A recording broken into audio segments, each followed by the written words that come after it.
वर्षों से एक अजीब अफवाह चली आ रही थी। लोग कहते थे कि आधी रात के बाद गांव के बाहर वाले पुराने कुएं के पास एक औरत दिखाई देती है।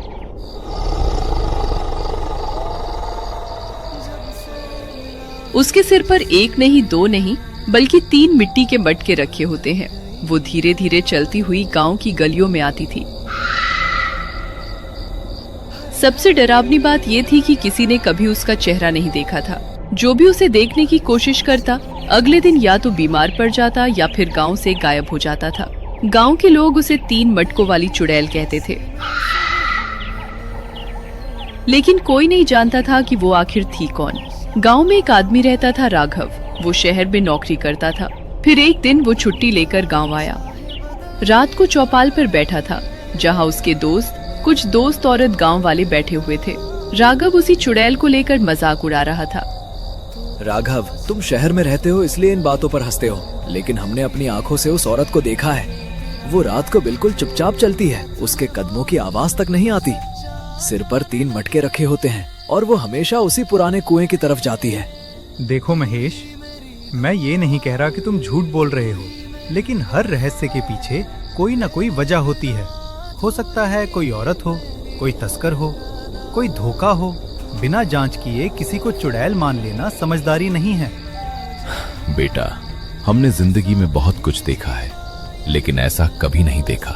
करीब 25 साल पहले भी एक औरत इसी तरह दिखाई देती थी, फिर अचानक गायब हो गई। अब पिछले 6 महीनों से वही साया फिर दिखाई देने लगा है।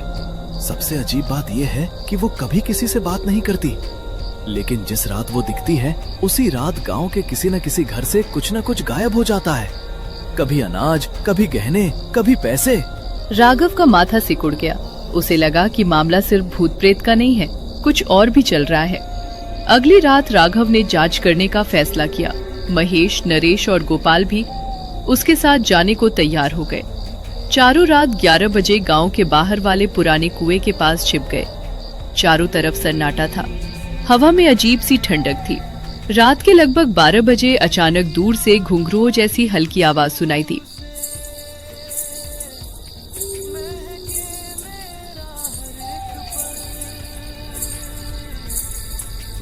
सभी चौकन्ने हो गए और फिर धुंध के बीच एक काली परछाई दिखाई दी। वो धीरे धीरे उनकी तरफ बढ़ रही थी।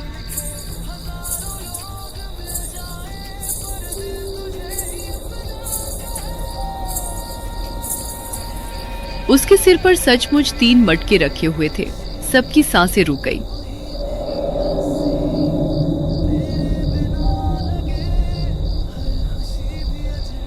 भगवान की कसम, यही है वो। मैंने इसी को देखा था। वो आकृति अब और करीब आ रही थी। उसने काला घूंघट ओढ़ रखा था, चेहरा पूरी तरह छिपा हुआ था। लेकिन सबसे अजीब बात ये थी कि तीनों मटके बिल्कुल स्थिर थे, जैसे किसी मूर्ति पर रखे हों। इतनी धीमी चाल में भी उनका हिलना तक नहीं हो रहा था। अचानक वो औरत कुएं के पास रुकी। उसने धीरे से पहला मटका जमीन पर रखा, फिर दूसरा, फिर तीसरा। इसके बाद उसने कुएं में झांक कर कुछ फुसफुसाया। आवाज इतनी धीमी थी कि कोई सुन नहीं पाया। फिर वो मुड़ी और अंधेरे में गायब हो गई। चारों दोस्त डरते डरते वहां पहुंचे। मटके अभी भी पड़े थे। राघव ने पहला मटका खोला। अंदर सिर्फ मिट्टी थी, दूसरे में सूखे पत्ते थे। लेकिन तीसरे मटके को खोलते ही सबके होश उड़ गए। अंदर कई पुराने चांदी के सिक्के और कुछ सोने के गहने थे। मैंने कहा था ना, ये इंसान का काम नहीं हो सकता। आखिर चुड़ैल गहने लेकर क्या करेगी? यही तो सवाल है। अगर वो चुड़ैल होती तो गहने क्यों इकट्ठा करती, और अगर इंसान है तो रात को ये नाटक क्यों करती है? उसने तय किया कि अगली रात फिर निगरानी करेंगे। अगले दिन गांव में खबर फैल गई कि मटकों में गहने मिले हैं, लेकिन किसी को ये नहीं बताया गया कि गहने कहाँ रखे गए हैं। राघव ने उन्हें सुरक्षित जगह छिपा दिया। उसे शक था कि असली खेल अभी बाकी है। दूसरी रात वे फिर कुएं के पास पहुंचे। इस बार राघव कैमरा भी साथ लाया था। रात 12 बजे फिर वही आकृति दिखाई दी। सिर पर 3 मटके, धीमी चाल, घूंघट, सन्नाटा। लेकिन इस बार राघव ने ध्यान से देखा। और एक छोटी सी बात उसके दिमाग में बैठ गई। उस औरत की चाल बिल्कुल किसी बूढ़ी महिला जैसी नहीं थी। उसकी चाल मजबूत थी, जैसे कोई जवान आदमी भारी सामान लेकर चल रहा हो।